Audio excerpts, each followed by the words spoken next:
para o dia 1 de Shvat, Rosh Chodesh, de uma carta do Rebbe anterior. Assim escreve o Rebbe. Quanto à recitação diária de Tehillim, todos os dias após a oração, nós já vimos no Yom Yom anterior, quanto à instituição do Rebbe anterior, para que o Tehillim fosse recitado todos os dias na sinagoga, nas sinagogas hassídicas, etc., todo dia depois da reza matinal, imediatamente após a reza, cada dia alguns capítulos de forma tal que no término de um mês se conclua todos os 150 salmos, todo o livro de Tehillim uma vez por mês. Então isso ele instituiu para os Hassidim, para as comunidades hassídicas de Chabad, etc. Mas aqui nesse Yom Yom, ele nos diz, numa carta enviada a outros rabinos, etc., que quanto à recitação diária do Tehillim, todos os dias após a oração, na verdade não há distinção entre sinagogas de Anash, Hassidim de Chabad, e aquelas que rezam de acordo com o rito Ashkenaz ou rito Poilishe, Deus esteja com eles. Na realidade, aqui enfatiza o Rebbe anterior, que por mais que ele, como Rebbe, líder espiritual do movimento Chabad, instituiu isso para os Hassidim de Chabad, mas na realidade ele fala que isso é algo extensivo, o benefício disso é tão grande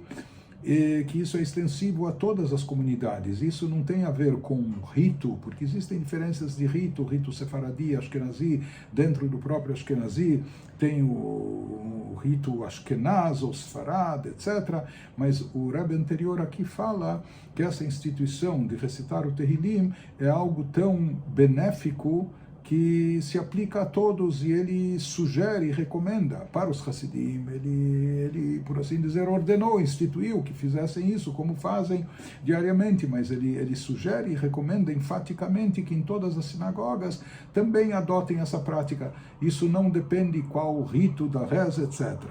Ele nos diz que simplesmente por uma questão de amor ao próximo, a um outro Yehudi, não é? Devemos acrescentar mais Tehillim e beneficiar os outros Yehudim, que eles também falem Tehillim e sejam merecedores de todas as bênçãos que isso atrai. E particularmente devido à importância da recitação de Tehillim com Minyan, porque aqui existe mais uma ênfase, não apenas disso ser dito logo depois da reza de manhã, etc., mas na presença do Minyan ainda, na sinagoga, ou seja, quando o Tehillim é dito em público, com o quórum de um Minyan, de pelo menos 10 Yehudim, isso produz um efeito ainda maior. E o íntimo propósito que literalmente afeta Israel como um todo. Ele fala que por trás desse conceito há algo profundo que envolve, que impacta positivamente todo Israel, materialmente, até no aspecto físico e material, e traz todos os benefícios que a gente pode almejar no tocante aos filhos, quem precisa de brachá de filhos ou nachas dos filhos, a vida, saúde, longevidade, etc., cura e ao sustento, parnassá, de forma abundante, farta. Então ele nos fala que o Tehillim traz benefícios em todas essas áreas de ordem física e material, como também espiritualmente. Então, já que o Tehillim é uma ferramenta, um instrumento tão poderoso, por amor ao próximo, a gente deve beneficiar outras pessoas para que elas também passem a aderir a essa prática tão positiva. Devemos nos esforçar de todas as formas possíveis para que isso torne-se a prática vigente em todas as sinagogas de todos os ritos. Nessa carta, o Rebbe anterior conclama, portanto, todos a instituírem essa recitação diária do Tehillim nas sinagogas, na presença de Minyan, diariamente, porque isso tem benefícios extraordinários. E como a gente já viu também numa outra passagem, como benefício ainda,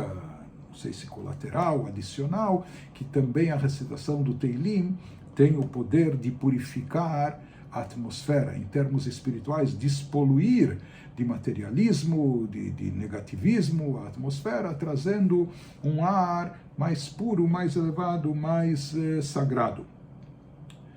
Interessante mencionar algo que o nosso Rebbe contou numa Itzvadut, num Fabrengen seu, numa reunião hassídica. Ele contou algo que ele escutou do seu sogro, que o seu sogro relatou num Fabrengen no ano de 1934. No ano de 1934, o Rebbe anterior contou no Farbrengen algo que o seu antecessor, o Rebbe Tzemach Tzedek, que era tradicional, os Rebbes contavam sempre o que os Rebbes anteriores haviam feito e falado. Então ele conta aqui o que o Rebbe Tzemach Tzedek relatou no Rosh Hashanah de um certo ano. Naquele ano, na verdade, haviam grandes decretos contra a comunidade judaica, havia uma tendência de lançar decretos proibindo a educação tradicional judaica nos moldes de Hinur, como tem que ser, e etc., no de Tafresh Gimel, ano de 5.603, naquele ano Tzemach Tzedek, ele passou boa parte do tempo naquelas conferências que dissemos, defendendo a educação tradicional e a prática tradicional judaica, mas assim ele conta que em geral é sabido por motivos místicos, cabalísticos, que na primeira noite de Rosh Hashanah, os nossos Rebes, eles falavam muito pouco. Nas refeições, falavam muito pouco. Isso tem motivos cabalísticos, que na primeira noite de Rosh Hashanah há um processo de renovação no mundo, e até o toque do shofar no dia seguinte, o mundo, por assim dizer, se encontra no estado dormente, passivo. Por isso os próprios Rebes, que eles personificam tudo isso, na primeira noite de Rosh Hashanah eles falavam muito pouco. Mas ele conta que numa noite de Rosh Hashanah, assim conta o Tzemach Tzedek, terceiro Rebbe de Chabad, que numa certa noite de Rosh Hashanah, o seu avô, o Rav Shneur Zalman, autor do Tanya, chamou ele e o seu sogro. Seu sogro era o Admor Emtsai, o filho do Rav Shneur Zalman, que iria se tornar, além de ser o seu tio, posteriormente iria se tornar também o seu sogro. Então ele conta que numa certa noite de Rosh Hashanah, o seu avô chamou ele e o seu tio, ele e o seu sogro, e disse a eles o seguinte, isso mesmo que na noite de Rosh Hashanah eles poupavam palavras, quase não falavam, mas pelo visto havia uma razão para dizer o que seria dito naquele instante. Saibam que no decorrer desse ano que passou, eu, entre aspas, produzi tantos e tantos Balei Teshuvah, pessoas que estavam afastadas, distantes da prática religiosa, graças a Deus consegui fazer com que elas voltassem e retornassem ao caminho judaico. Eu consegui produzir tantas e tantas pessoas que se tornaram serventes de Deus, que passaram a servir a Deus, ou seja, se dedicando à reza, à oração, com kavaná, com intenção, devoção, etc. Eu consegui fazer que algumas pessoas chegassem até o nível de tzadikim, e foi enumerando quantas pessoas ele sabia das audiências particulares que ele deu, e ele dava uma atenção personalizada a cada um. Então ele diz, olha, no decorrer desse ano, isso ele estava falando não para se gabar, mas tinha um objetivo por trás disso, como nós vamos ver, eu produzi tantos e tantos Balei Teshuvah, tantos e tantos serventes a Deus, tantos e tantos tzadikim, e ele foi enumerando, contabilizando. E o Admor HaZaken, o Rav Shneur Zalman, falou, assim contou o Tzemach Tzedek, e assim está contando o Rebbe anterior, gerações depois. Portanto,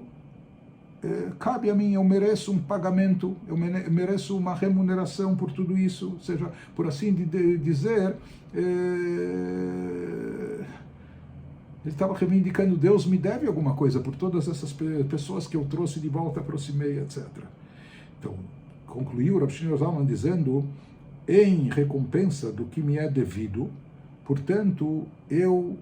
não peço, ele falou, eu exijo que fulano de tal, e ele mencionou o nome, fulano, filho de fulano, etc., que ele tenha nesse ano uma parnassá, uma fonte de sustento em abundância, em fartura, que ele tenha riqueza, que fulano de tal, mencionou o nome do fulano, tenha saúde, ele precisava de saúde e de cura, que ele tenha, ou outro que talvez precisava da bênção de filhos e tinha esterilidade, que ele seja abençoado com isso, né? E o Rav Shneur Zalman disse, assim como o Tzemach Tzedek, vocês dois são minhas testemunhas, que é sabido que pela Torá tem que haver pelo menos duas testemunhas. Ele falou, o seu filho e o seu neto, vocês vão servir de testemunha. Quando o Rebbe anterior contou isso, então no Farbrengen alguém perguntou, e o Tzemach Tzedek, quando relatou essa história, será que também eram circunstâncias parecidas, que naquele ano ele sabia que ele precisava de bênçãos especiais, de um auxílio celestial para que ele fosse bem sucedido nessas conferências, nessas reuniões. Será que é por isso que ele contou essa história do seu avô? Porque ele também queria pedir ou exigir de Deus que lhe desse o respaldo para que ele fosse bem sucedido? Ele não respondeu o Rebbe anterior, mas ele deu a entender que, pelo visto, era também o caso. E, na realidade, o próprio fato do Rebbe anterior estar contando essa história, quando ele relatou essa história no ano de 1935, também tinha uma razão de ser. E se a gente perceber, eram momentos antes do Holocausto e etc., que ele estava querendo evocar e trazer bênçãos, proteção à medida do possível.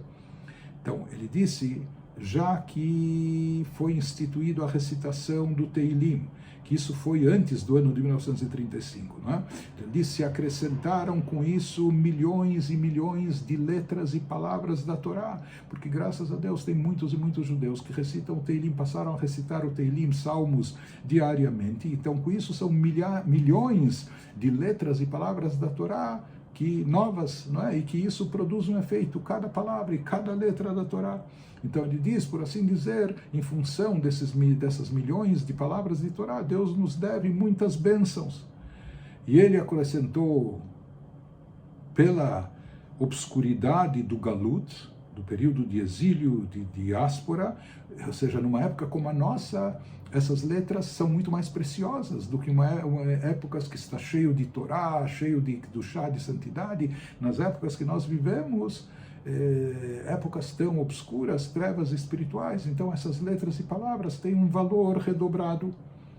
O Rebbe anterior disse, isso foi no ano de 1935. Ele diz, eu não sei se já acabou o nosso crédito de todos os milhões de Teilim, de salmos, de letras e palavras sagradas que foram ditos, mas o Rebbe continuou dizendo, naquele Fabrengen, mas desde então se acrescentaram mais e mais Yehudim que também aderiram a essa instituição e também adotaram essa bonita prática de recitar salmos todos os dias. Portanto, se é assim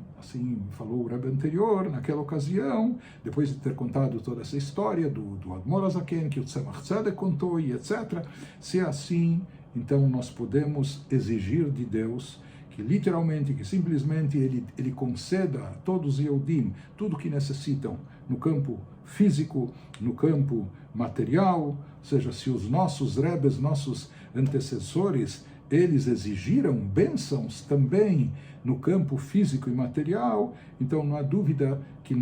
para nós, o campo físico e material é importante, não é? Nos toca mais, não é? Então, nós também podemos e devemos, em função e pelo mérito de todos esses salmos que foram acrescidos, que foram recitados, podemos também não só pedir, mas exigir um retorno por parte de Deus e que Ele nos conceda todas as bênçãos necessárias em todas as áreas, física, material, além de espiritual. De tudo isso nós vemos a grande importância da recitação de Teilim, o grande alcance da recitação do Teilim, como os próprios Rebes consideravam o efeito espetacular do Teilim, o que ele pode produzir, o que ele pode atrair, a tal ponto de ser considerado um crédito, de se exigir bênçãos em troca disso.